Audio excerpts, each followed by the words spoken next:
সপ্তাহের প্রতিটি বৃহস্পতিবার যেন একটা উৎসবের দিন, কারণ এই দিনেই বসে আমাদের প্রাণের হাট। ভোরের আলো ফুটতে না ফুটতেই হাটের চিত্রটা পাল্টে যেতে শুরু করে। দূরে দূরে দেখা যায় ছোট ছোট ছায়া, কাঁধে বাঁক বা ঝুড়ি নিয়ে হাটের দিকে এগিয়ে আসছে।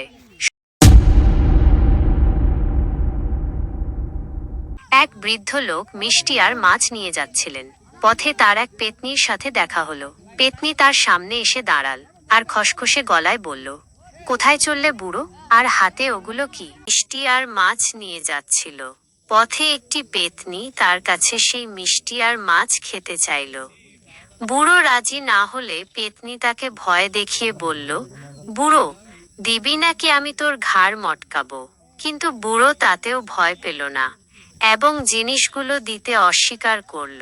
অবশেষে পেত্নীর আগে বুড়োর ঘাড় মটকে দিল এবং মিষ্টি আর মাছ নিয়ে আবার সেই গাছে ফিরে গেল।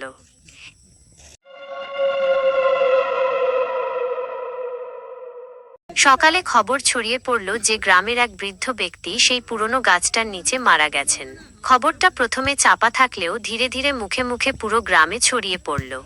দেখতে দেখতে লোকজনের ভিড় জমতে শুরু করলো সেই মৃতদেহের চারপাশে। এই ঘটনার পর থেকে পুরো গ্রামটা ভয়ে জবুথবু হয়ে আছে। রাতের বেলা আর কেউ বাড়ি থেকে বের হতে সাহস পায় না। সন্ধ্যা নামলেই সবাই ঘরের ভেতরে ঢুকে পড়ে। বাইরে যেন একটা অজানা আতঙ্ক গ্রাস করে আছে।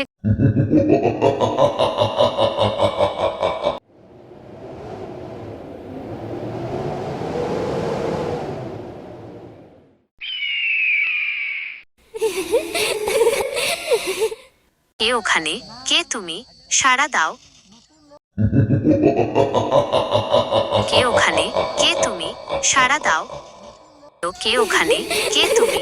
সাড়া দাও।